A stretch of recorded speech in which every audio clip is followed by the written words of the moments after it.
Hi and hello there, Cancer! Welcome new subscribers. My name is Yan. Returning Istam buyers, thank you sa inyong walang sawang love and support for me. At kung di niyo pa alam, mayroon pa po tayong other channel link down below sa ating description box. Kaya kung interesado, i-click lang yan para makarating kayo there. And araw-araw ay nag-upload tayo ng collective readings for all signs doon. At yun nga wala tayong gender dito, so bahay, lalaki, LGBT, lahat tayo welcome. Possible din mag-switch ng roles kasi general reading ito. And at the end of the day, everybody, hold your free will with you like free mo yung gamitin na anytime, anywhere. Cross-watchers ni Cancer or may Cancerian placements sa natal/birth chart, welcome din kayo. So let's go ahead and see your June 2026 messages. So maraming salamat Archangel Michael, Guardian Angels ni Cancer. Can we get messages related to their June 2026? Can you please show me messages para sa kanilang June 2026? Cancer.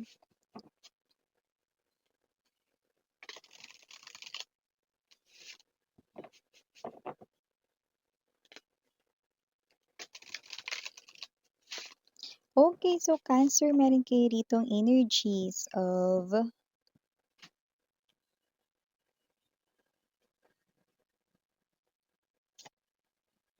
Nine of Wands,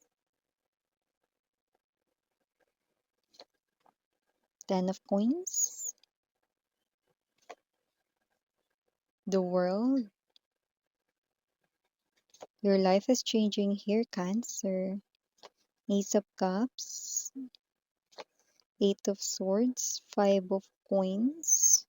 Bottom of the deck, we have the Hierophant, the Star, and the Eight of Coins para sa ating bottom of the deck.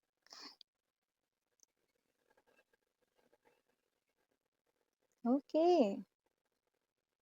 So, Cancer, it looks like, no, yung effort mo dito, no, ay magkakaroon na ng bunga. And it is because of your dedication and love for your family.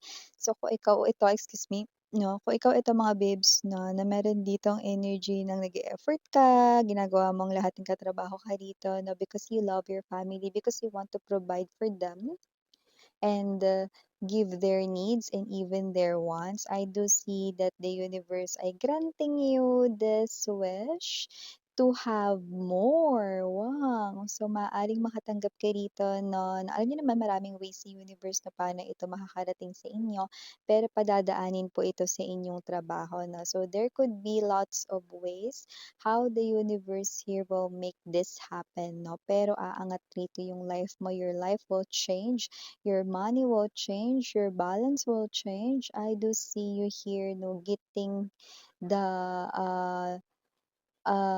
deserve mo, no? Yung getting rito yung best na deserve mo. Yan, okay. So, maliban din dyan, nakita rin ako ng energy rito, no, na mukhang meron dito nga person.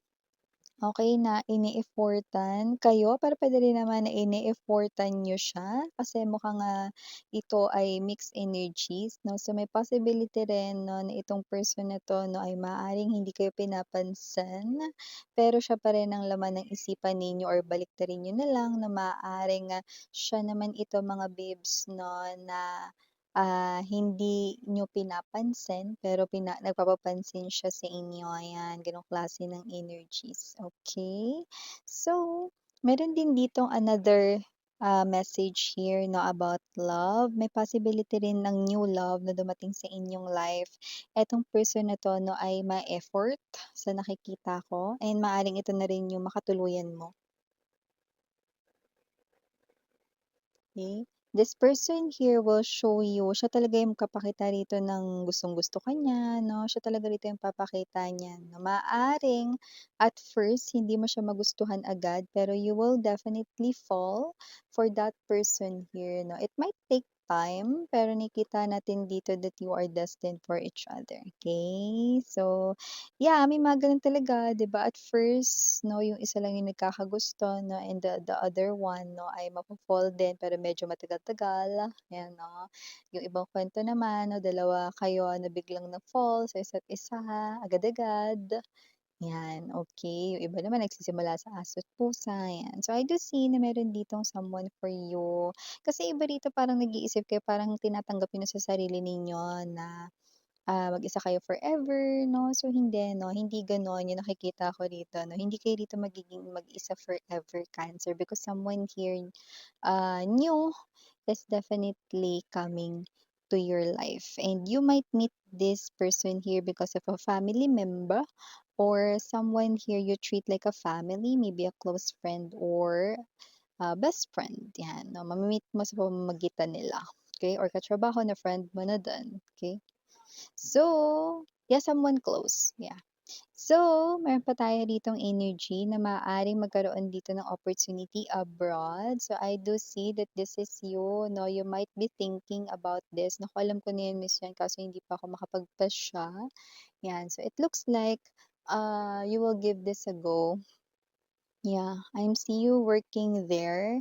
Pero nakikita ko rito na, nilalakasan mo lang yung loob mo 'no, kahit papalayo ka rito sa pamilya mo or sa anak mo, nakikita ko rito na pero alam ko na sa isip mo ang gagawin mo inspirasyon ay sila parang babalik ka din, okey? Mag-iipon ka lang pero babalik ka din. Once na makaipon ka, babalik ka. At, dun ka na lang mamalagi 'no at magnenegosyo ka na lang. Parang ganun na lang yung nasa isip mo dahil meron ditong dumating na opportunity sa inyo working abroad pero hindi niyo pa alam. Pero yung iba na wala pa itong opportunity na 'to, darating ito ngayong June, pero maaaring pag-isipan mo muna 'no. Pero sa kabilang banda, 'yan, okey, nakikita ko that you will give this a go, 'yan 'no, for the sake of making ipon more and for the sake of, ah, matupad yung mga pangarap mo dito na especially if you have kids or children na, 'yan.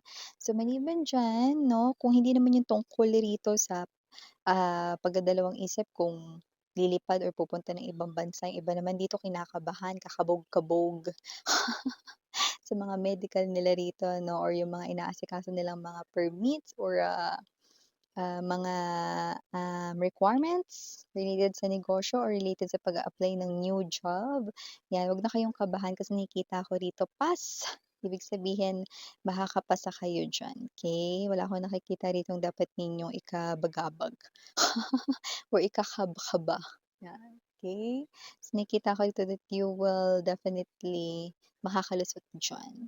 So, maliban din diyan, maaaring maging sikat ka rin dito, doesn't have to be na ito ay worldwide, maaaring maging matunog lang ang pangalan mo rito, Cancer, dahil ikaw ang unang maiisip ng mga tao, "Ay, si Cancer alam niya 'yan. Ay, si Cancer marunong 'yan, alam ko 'yun." 'Yan 'no. So, nakikita ko dito that you will be popular. I'm picking up that this is something here inside your work or related about your job, 'yan 'no. "Ay, si Cancer alam ko, 'yan 'no, si Cancer lapitan mo, alam niya 'yan or marunong siya niyan." 'Yan 'no.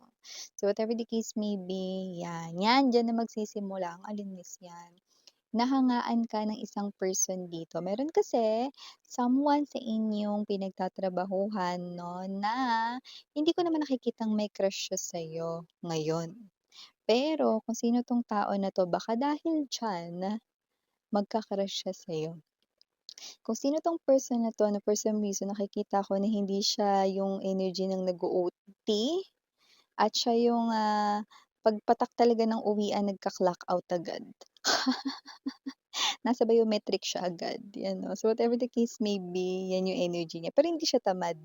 Parang, balanse lang yung kanyang work-life balance, gano'n. Gano'n yung energy niya. So, nakikita ko rito na yung tao na 'yan 'no, after that, possible 'no, or there's a possibility that this person here magsimula ka niyang magustuhan because of that something na alam mo 'no. Yung iba, I'm getting that word shortcut. Maybe there's a shortcut here that you know, maybe an Excel formula, okay? Someone here could be using that or other softwares here 'no, or might be, different specific things na alam mo, okay. So, whatever that is, okay, maaaring at first, "Uy, ang cool nito, paano mo 'to alam?" 'Yan 'no. So, maaaring dun magsimula yon 'no, hanggang sa madadagdagan pa 'yan 'no, hanggang sa iba na yung makikita niya sa'yo. This person here will definitely see you in a different light and this will be fast dahil maaaring sa July, maaaring crush ka na niya. Boom, 'di ba? Ote, Cancer, 'di ba? O maliban din diyan na kung wala kayong work, mukhang hindi niyo na kailangang maghanap, meron ditong energy na ikaw talaga ang hanap niya for this, very suited ka raw for this 'no, Toray. Yung ikaw yung hinahanap ng trabaho at kita, 'di ba? Kaysa yung ikaw yung naghahanap ng trabaho at kita. There's someone here 'no, ay nakikita ko rito 'no, nakakilala mo, okay. So, I do see that this person here maaaring ire-refer ka niya or whatever, I'm seeing that 'no, and because of this person here, you will get the job instantly, yan. Wow, don't worry, hindi naman yun, scam or hindi yung pagkakatiwalaan, yun ay legit, Cancer. Okay. So last but not least message for you guys, I do see blessings coming inside your home. Meron ba ditong parang nagkasakit or needs recovery? I do see fast recovery, no, sa health or sa body kung may issues man or nagkasakit na last time.